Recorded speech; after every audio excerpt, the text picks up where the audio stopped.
Happy Thursday and welcome back to another exciting episode of the Rocketeer Minute, where each and every day, Monday through Friday, we go over 1 minute of the greatest adventure movie Disney has ever made, the 1991 Disney movie, The Rocketeer.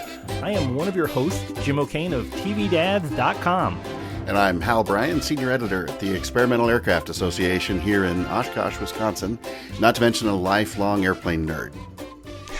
And I am Brian Fies, your guest host for the day. I'm a writer, cartoonist, creator of the award-winning Mom's Cancer, Whatever Happened to the World of Tomorrow, The Last Mechanical Monster, and other comics you can look up online. And I'm thrilled to be here today. And Brian, you are the one that is partially responsible for this podcast, because you brought Hal and me together for you did a perfect match online. So yes, you created this monster.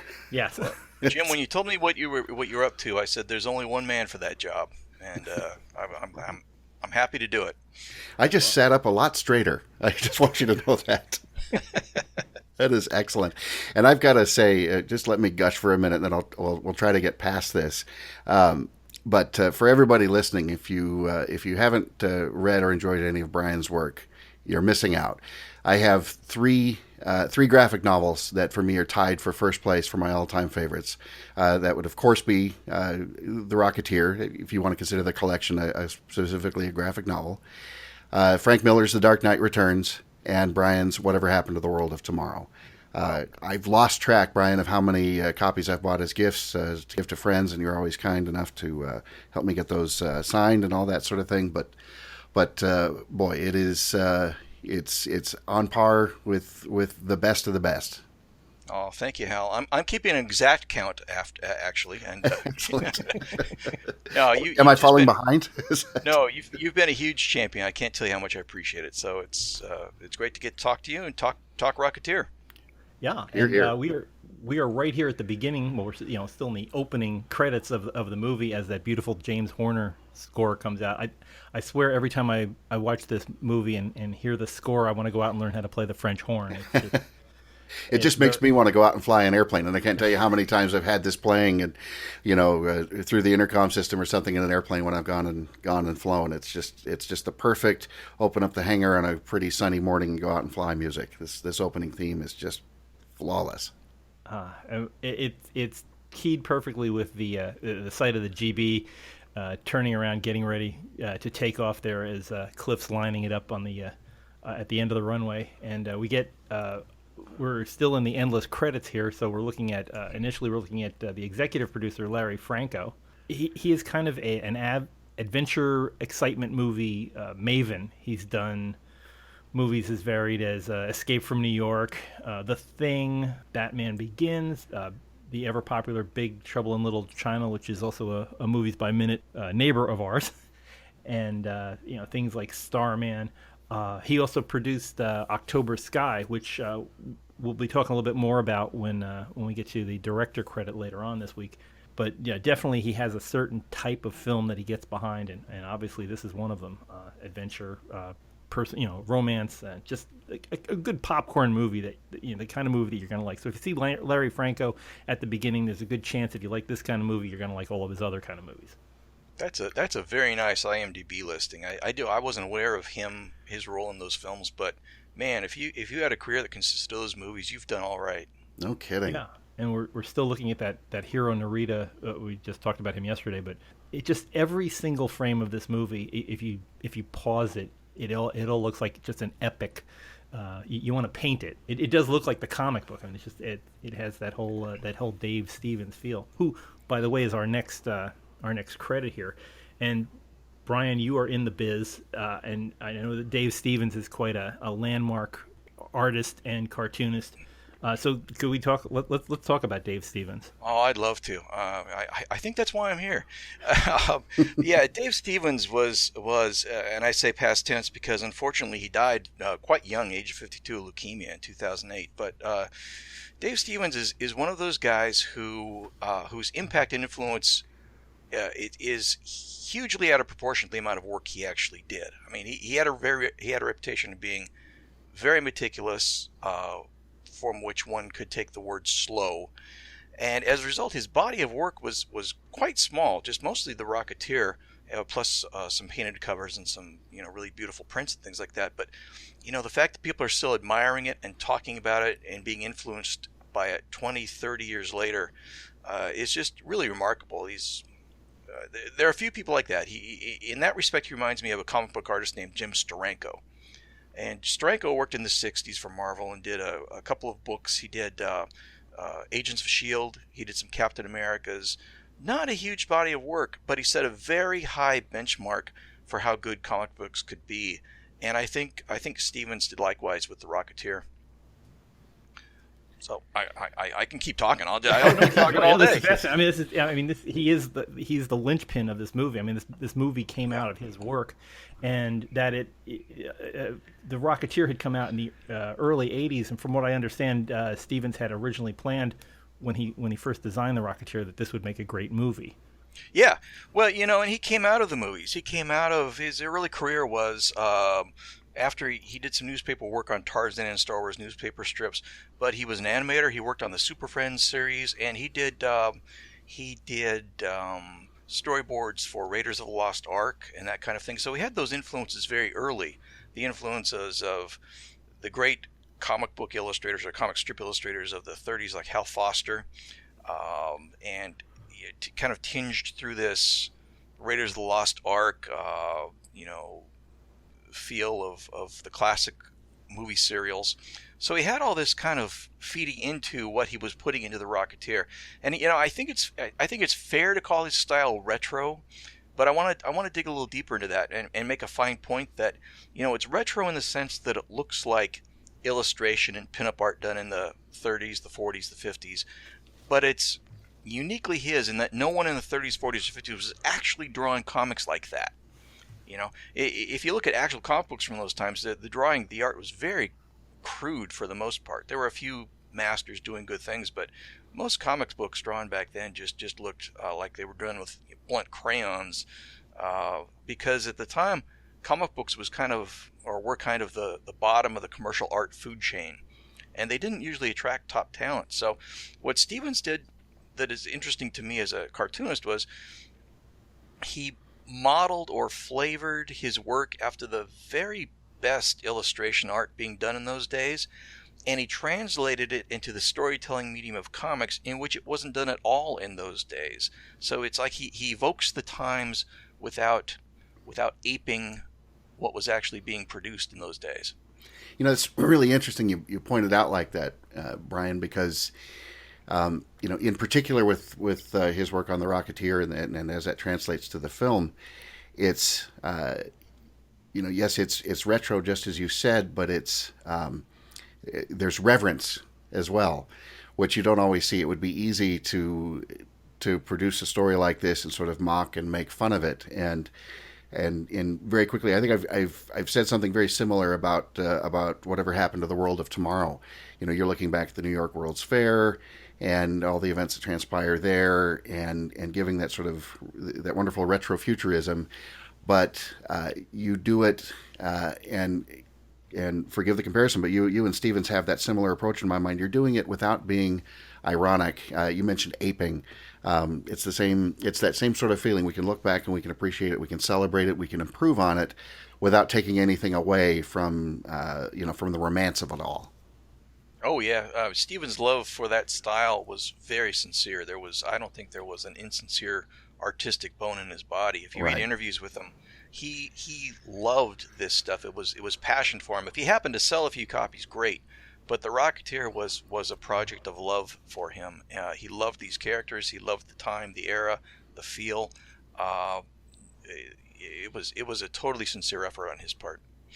Yeah, and he did design the original story of The Rocketeer as more like a screwball comedy. I mean, there's a lot of over the top characters that are. I mean, they're drawn well, but they do have a comedic talent to them. They're slightly different. To make it palatable for Disney audiences, they had to change a lot of it. Most specifically, Cliff's girlfriend is no longer the pinup model Benny Page, but now she's a little bit more wholesome girl from the from Redlands. Can we talk about Betty Page just a little bit? I don't know if you why already not? have, but no. If you're going to talk about Dave Stevens and The Rocketeer, you got to talk about Betty Page, and Stevens had this love and affinity, a genuine love and affinity for vintage cheesecake art. You know, the kind of things guys painted on their bomber jackets and put on their airplane noses during World War II. That was really his specialty. If you Google Dave Stevens, you're going to see, 3,700 pictures of pretty girls, pretty voluptuous women. And particularly he loved Betty Page. And not all your listeners may know, but Betty Page was a real life woman. She was a pinup model in the 50s. And she had this jet black hair with bangs, a real iconic look. If you're over the age of 18 listening to this podcast, Google Betty Page, Bettie, and you'll see the picture and you'll say, "Oh, her." You know, you'll instantly recognize her. In 2012, Time magazine named her one of the 100 all-time fashion icons. And what made Betty stand out was she had this kind of wholesome, innocent attitude she brought to these fairly lurid photo shoots. You know, she just looked right at you through the camera and just seemed to be having the best time. So, in the early Rocketeer comics, like you just said, Jim, Stevens gave Cliff Secord this girlfriend who looked exactly like Betty Page and was named Betty. And it comes time to make this movie, and Disney says, "Man, you can use Howard Hughes, and you can make the villain look like Errol Flynn if you want, but you cannot use Betty Page." You know, they didn't want anything to do with softcore porn. And they didn't want to have to worry about getting the rights from the real Betty Page to use her likeness. And at the time, when Stevens was doing the Rocketeer comics, he thought Betty Page was dead, and he didn't even ask to use her likeness. He just drew her. And he tells charming stories in interviews about finding out she was alive. She'd had a rough life after her heyday. Finding out she was alive, meeting her when she was in her 70s. He sent her some money to kind of acknowledge his debt to her. And he tells great stories about driving an elderly Betty Page around town to cash her Social Security checks. So they actually went on to become friends. But the whole deal with the right to use her image was very lackadaisical. And lackadaisical is a word that it's never been applied to Disney lawyers. So for the movie, Betty became Jenny, played by the transcendent Jennifer Connelly. Oh, yes. And we're not there in the movie minutes yet, but I'm probably not going to be around when we see Jenny pulling on her stockings. And that shot is a direct homage to the character's origin as Betty Page. Yeah, he did. I mean, and from what I understand with Dave Stevens, not only did he provide proper compensation for Betty, but he also got other people who had been using her likeness and had suggested to them, you know, the right thing to do is to give this woman who's, you know, the queen of the pinups the proper due for not just recognizing her, but actually, you know, giving her monetary compensation for this thing. And he was quite an advocate for a lot of places. He really became her friend and champion. Yeah. Yeah. Some of the other changes that were made during the move from comic book to screen was that the original designer of the rocket pack, the Sirius X3, was not Howard Hughes, but it was Doc Savage. Right. And the early. And of course, I can remember Monk, but I can't remember the other fellow that was one of Savage's associates. They play major parts in the original Rocketeer comic book series. Unfortunately, they were owned by, I think Warner Brothers owns the characters of Doc Savage, and Disney just didn't want to cough up the cash. So suddenly, a public persona like Howard Hughes was brought in as the new hero or founder of the Sirius X3 rocket pack. I'm trying to think of the other. That's mostly the most major of changes is the origin and the girlfriend. But I think they just kind of built it more up as the other characters that are in the show are kind of combinations from the different comic book. The same names, just different. They do different jobs here. Goose and Skeets are different characters from the comic book, and are more of mechanical friends rather than people. We don't go into their backstories that much. Yeah, I've read the comics, and I think the movie is a pretty faithful translation. Keeping into account as you said, the Doc Savage. They couldn't get Doc Savage, and they didn't want to use Betty Page, and I think from what I've read, Stevens understood all that, and considering some of the compromises Disney had asked him to make at various times, I think he got off pretty well. As I understand it, Disney wanted to set the movie in modern day, and they didn't think anybody would care to watch a movie set in the 1930s. And Steven says, "Well, what about that Indiana Jones thing?" And Disney said, "Oh, yeah, well, that's true." So they let him set it in the 1930s. But he had to fight him on some things like that. That in retrospect sound stupid, like, you idiots, why would you set the Rocketeer in modern days? But these were fights he had to have to really get his vision on the screen.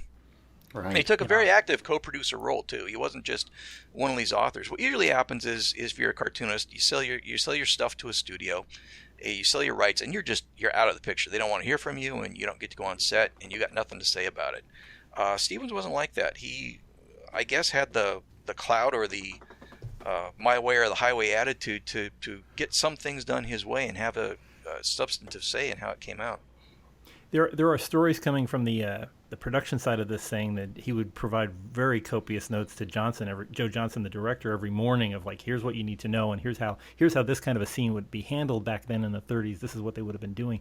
So as a technical, he was almost there as an auxiliary technical advisor, not just from an art direction point of view, but from a technical viewpoint. He knew every little scintilla of operation on the screen. And that's right, and that came out of his meticulous way of working too. Is when he drew the comics in the first place, he had blueprints of the buildings, and he had detailed photos of what was hanging on the wall. And so he took all this stuff he put together for the comic and brought it to the movie and said, "Here, I've done 80% of your job for you guys," and they took it. It's funny. I had just gone back and reread the comics recently, the original ones, and in some ways, it was surprising to me, how different the story was in certain spots. We see this top secret experimental airplane, and then there's some great scenes in there with a P-26 pea shooter fighter, and Cliff is using the rocket pack to get involved in that, which is in the movie, as we'll see later on, becomes the clown act and the big standard biplane and this sort of thing. So, and yet still in my gut, I look at the movie and say, oh my gosh, it's got to be one of the most faithful adaptations ever. When even we can list a lot of things that are some fairly major deviations. And then I think what finally occurred to me is that the movie isn't necessarily 100% faithful to every detail of the plot, but I think it is 100% faithful to Dave Stevens. There you go. Yeah, I think that's right. And it's so easy to get lost in this movie, though. I mean, every time you turn it on, you have to watch, maybe roll back to another scene and keep watching this takeoff scene. Just so many little moments that you can picture storyboarded, where Cliff is kissing his thumb and pushing it up against the photo of Jenny, who's carefully taped up on his dashboard there. Right. Speaking of scintillas earlier, I noticed the scintilla Magneto to the left of Jenny. The Magneto switch there. Maybe, Hal, this would be a good time to talk about what a Magneto is and what it does in terms of starting a plane and stuff. Sure. Well, it's how much time do we have? It's a key component to the electrical system. It is what is basically providing the spark to the spark plugs, so that the engine can fire. Most airplanes will have dual magnetos, and that's primarily for redundancy. So each set of magnetos is connected to its own set of plugs. You don't see much of the switch here, but it's those scintilla magnetos are these great. It's a big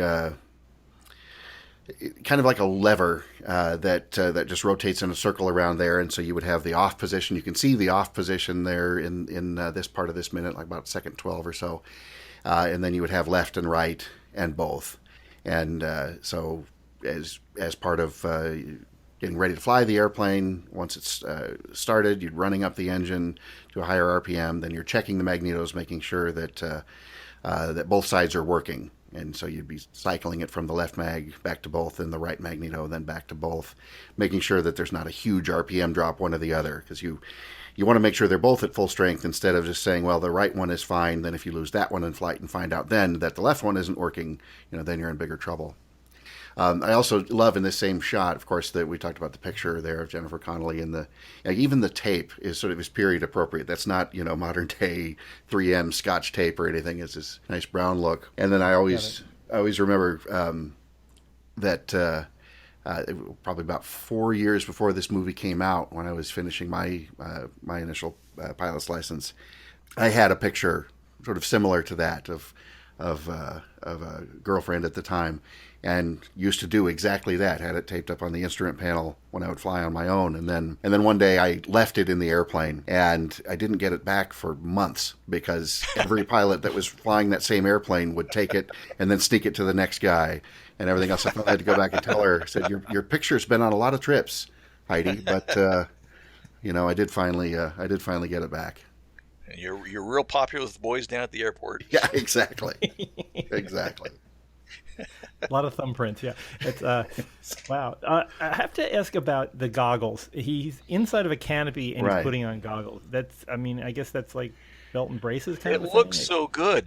Yeah. It really does. And I have flying goggles that I wear when I fly something open cockpit, and they're absolutely mandatory for that. Inside, boy, with the visibility is already so terrible in the GB. You've got that canopy that's just it's practically a helmet already. The canopy of the airplane around you. I can't imagine putting on goggles like that. But no spoilers. They do come in handy a bit later. That is true. Yeah. So you certainly have him with him, but I know a couple of people, which I can't believe I'm saying this sentence. I know a couple of people who run airport museums, and one of the hardest things to preserve are former flyers' goggles, because that foam that's just behind that's right behind the glass is the most fragile type of rubber available, and everything eats through it. It dries up very easily. So usually, a famous flyer's goggles will usually be left inside of a glass case, and don't tap it or move it, because the whole thing will crumble to dust. So when I see this, I think, wow, I don't even think these movie goggles probably didn't survive that long. I sure would think they wouldn't. Although I've got a pair of RAF, so British Royal Air Force Mark 8 goggles on display on my mantle downstairs, and it's something I'd like to restore at some point. And I snapped them up when I found them, because they're in fair condition, which is, in my experience, was pretty unusual. Now, granted, that's several years newer than what we're seeing here in the film, and his goggles are period appropriate. So it gets advanced a little bit, but still, as you said, they don't last. Yeah, we do come by the wait for it moment where we're about to see an interruption in continuity. We see Cliff grabs the red-handled control stick. Yes. And he's in a yellow plane, so keep an eye on that red handle. Right. For later in the film. Just tangentially, really quickly, right about second 18 or so, right after the kissing of the thumb in the picture, we're panning across. The guy's watching for him, and just as we're getting to Peavy, there's this great refreshment stand back there with the old Coke logo and stuff on it. But one thing I've never quite been able to figure out. There's a billboard on the side. I don't know if it's just at a funny angle, but it's got the Pratt & Whitney engine logo on it, which is cool. That's the engine that would be in the GB and was in the replica Pratt & Whitney Wasp. But it's very squished. It should be a perfect circle, and it's a really tall, skinny oval. And then it almost looks like a Harley Davidson logo next to it that has that same sort of. Yeah, I was thinking, especially with the colors on that orange Harley Davidson. Yeah. And it's not just a matter of perspective or anything like that. It's actually it should be a matter of perspective, but it looks like we're looking at it just absolutely square on. So I'm gonna keep my eyes open another minute, see if we get another angle on this refreshment stand and see what's up. There. Some people would say that if you're watching a movie and looking at the red stick in the refreshment stand, the director's done something wrong. But I guess that's the point of the podcast minute, right? Right. Yeah. And when you've watched the movie, countless scores of times, then in order to notice these things, then at some point the director did something right. Earlier this week, when we were looking at Hangar 3, the not only the Pratt & Whitney but the Curtiss sign was the Curtiss logo was on the hangar. So Pratt & Whitney seems to have quite a presence at this particular airport. I don't know who they're selling to. I guess aviators are the only ones that are sitting around long enough to look at the billboards. Right. And then we go back to that beautiful scene with Cliff, Billy Campbell in the back of the Waco. I think now I'm trying to remember if this this was seen. I think this may be the first time that we see this in the movie, that he's, there in the back of a biplane with a fake a fake canopy and like to make him look like he's in the front of a plane. Yeah, I think this is the first time we see that, and it's remarkably well done. It makes a really good stand-in. We're zoomed in tight enough that you don't see much of the structure of the airplane. But yeah, this is a Waco. I don't know for certain, but it's probably a UPF-7. That would be sort of the most prevalent type of the open cockpit biplane. Some of the Wacos had a more of a cabin structure around the rear cockpit, so that wouldn't have worked. But they built the canopy and the yellow glare shield, and some of the turtle deck of the GB, so they could shoot him back there.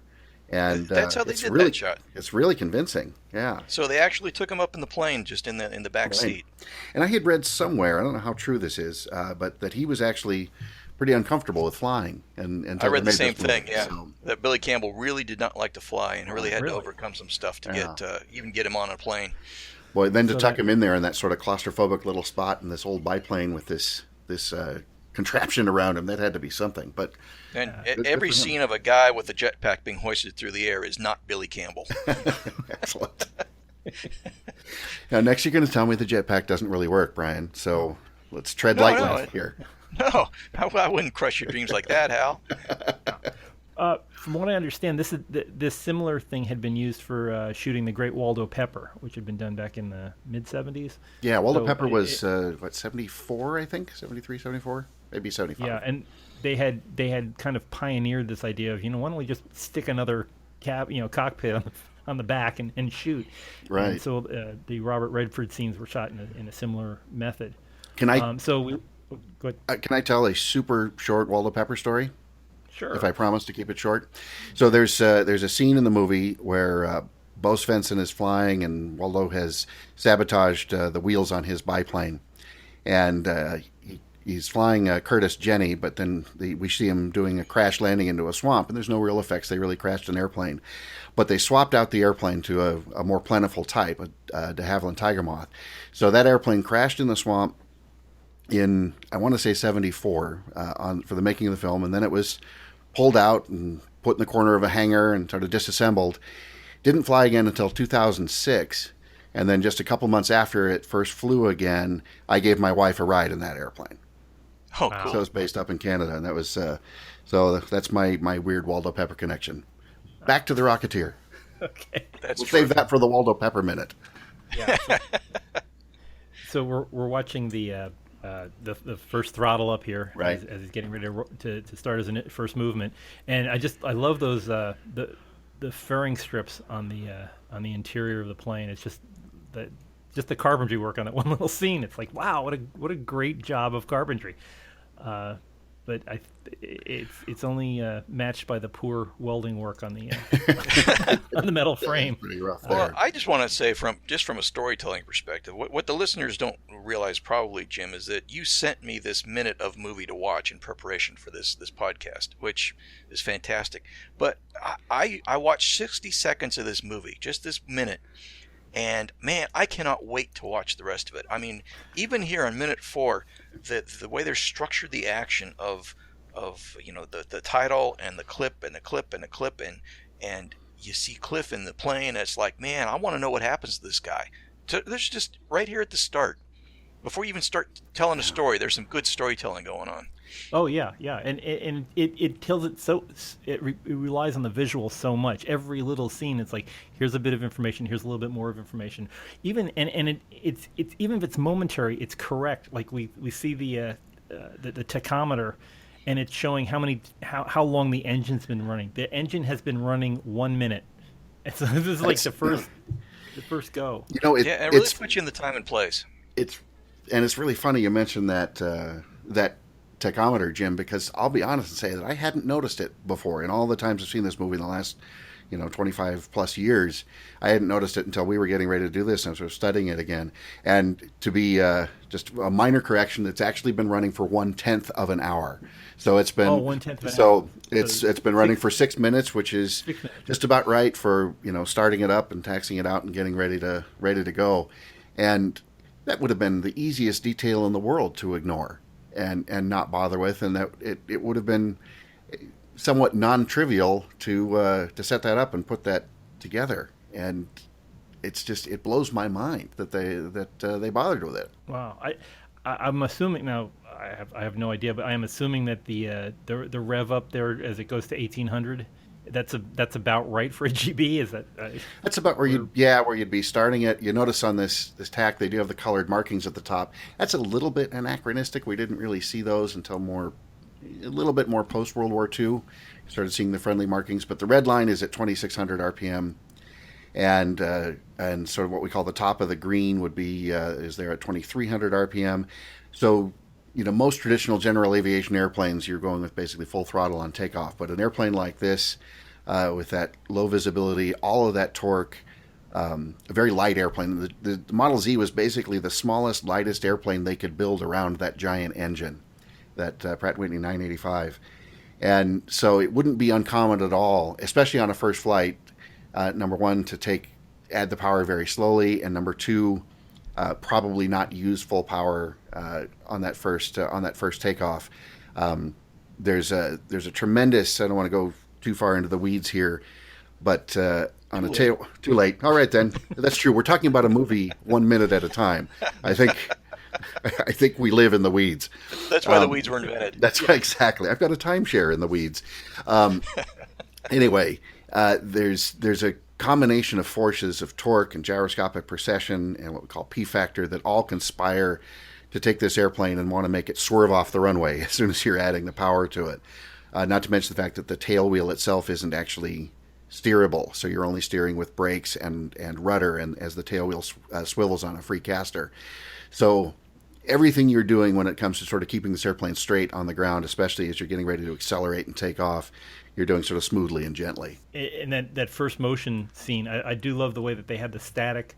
They use a static camera for first. We're looking at Cliff, driving off to the right and showing the wheels, and then behind it the oil derrick, which still confuses me because I'm not exactly sure where Chaplin Field is. I keep thinking it's Van Nuys Airport. It might be Burbank, but they didn't drill. They didn't drill for oil that far north. This is more like a Culver City thing. So I'm somewhere in Los Angeles, but I think it's just a little bit of a poetic or artistic license to have a derrick in the background just to show, that yes, this is Southern California and this is what they do down there.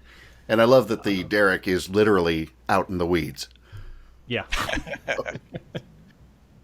So he starts his run, and we're watching him heading past the credits for who wrote the story, Danny Bilson and Paul DeMeo and Bill Deere. We see that beautiful white monocoupe monoplane back there, early racer. Yeah, and let's talk very briefly about the guys that rewrote this. Bilson and DeMeo were hired in the mid '80s, like '85, right after the Rocketeer was out, to concoct a way of turning the comic book into the screenplay. And they wrote a whole script in '85. Got turned down by Disney a bunch of times. They were like, "No, this isn't what we want. This is what we want." And they'd throw out entire scenes. They brought in the Nazis. They brought the Nazis out, and they finally wound up with. After getting beaten up pretty bad, they finally came out with a screenplay that a decade later Disney would finally film. Most of their work was with TV, and for some strange reason, they did a lot of James Bond video games together. Really? Both Bilson and DeMeo. The only other thing I know about the Bilson family is Rachel Bilson. His daughter was on the OC. She's a popular character. I think she was also in. She might have also been in The Sixth Sense. I can't remember, but I should look that up on IMDb before I start getting on a podcasting show. The other fellow that's listed there, Bill Deere, he was a director for a bunch of TV shows. He did Saturday Night Live. He did. He worked with Mike Nesmith on television parts. Oh. He worked with Spielberg on Amazing Stories. So his probably biggest credit was he was the director of Harry and the Hendersons. And then we get past that screenplay. My favorite all-time Bigfoot comedy, by the way. Yes. There's so many. It's a crowded genre, but yeah. And Bilson and DeMeo did the Flash TV show too. That's right. Yeah. From that. And that's only a year before this. So The right. old Flash from 1990s, yeah, which was pretty good. John Wesley's Ship. He's my Flash. You know, so Yeah. everybody has a Doctor Who. right. I think of Right. he was my Flash. Yeah. So we watch the GB just going to V1 there and getting ready to rotate. How close can you be to a runway? Because these guys seem abnormally close for a takeoff. Well, there's a couple things to remember. I mean, number one, this is there were fewer rules then than there are now. There were certainly no, chain link airport fences up and around and everything else.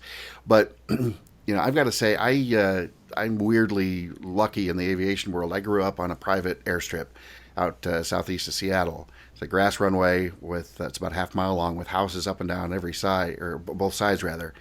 And, that was me. Anytime somebody was going to take off or land, as I'd be standing out right about where these guys are, watching the airplanes come and go, and just living that spoiled life of being totally immersed in aviation. So, all that said, the first flight of an airplane like the GB, where knowing that the pilot cannot see straight ahead at all, I might be a little bit further back. I might be across the runway where those two guys are, where they can duck into the hangar if need be, over by the monocoop. But because you just cannot overstate that you see absolutely zero looking straight ahead in the GB on the ground. There's two of the Model Z replicas, and we've talked about them, the GBs, a bit before. But I sat in sort of the sister ship to this airplane that was used in this movie, and it's ridiculous. You cannot see a thing, and then as soon as they bolt that canopy on over your head, you're out of luck. Your IFR every day. Yeah, pretty much. Did they not believe in foreign object debris? I keep seeing that gigantic tumbleweed parked right next to the runway, right in the prop wash. Yeah. Luckily, not as much it was of simpler times. Yeah, simpler times when a tumbleweed could make an honest living, for crying out loud. Yeah. Not as much of a factor in a propeller-driven airplane as it is with a turbine like a jet, but still something to consider.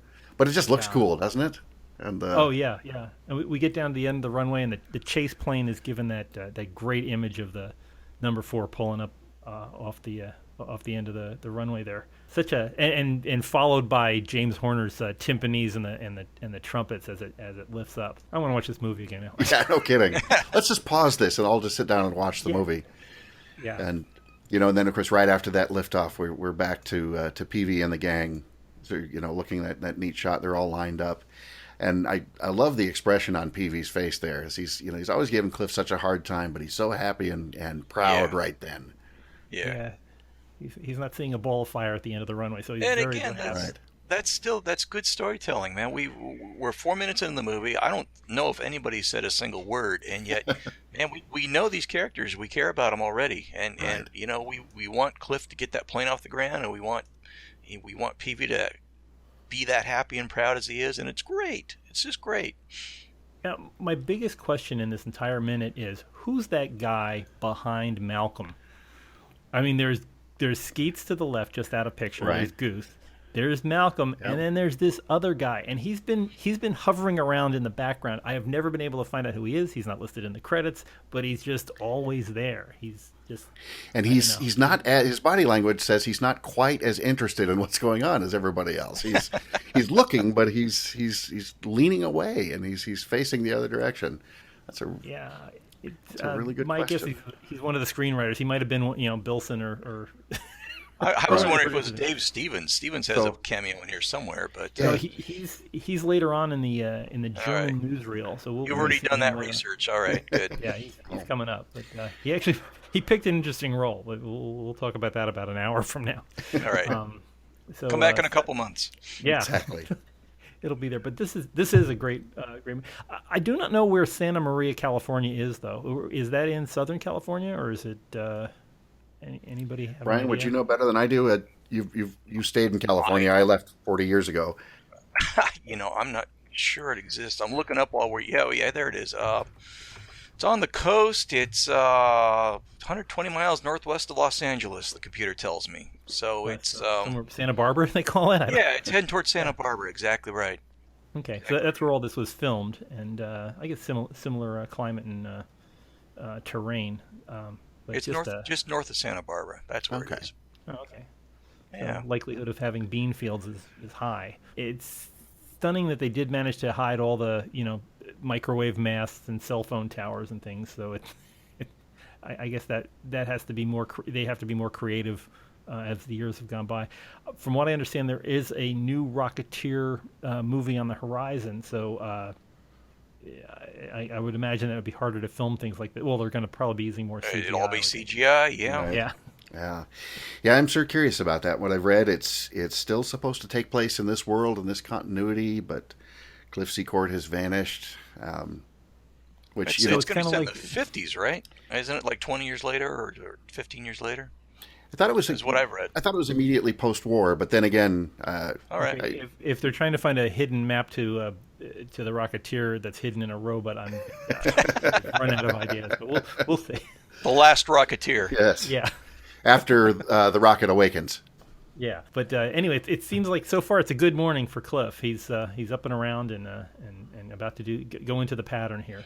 I guess we'll leave him up here as we find out what more things are going to be going on in SoCal as the we'll pick all this up tomorrow. But Brian, thanks so much for being on here with this episode. I'm sure we will have you on future episodes. But this is a good start to the week having you on to talk about all of this. And again, Brian, excuse me, Brian. I was just saying it was a real pleasure for me too. What a thrill! I'm such an admirer of your work and grateful for our friendship. Oh, me too. Thank you, Hal. Appreciate it.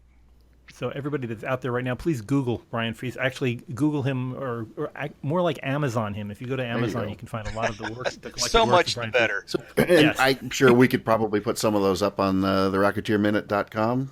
Jim, what do you think? I think you can find that right on this week's episode on this episode page right here. So please do go to RocketeerMinute.com. It'll be right there where you can get for all your shopping needs. We'll be right there. We'll include some weed killer as well. Get rid of the tumbleweeds.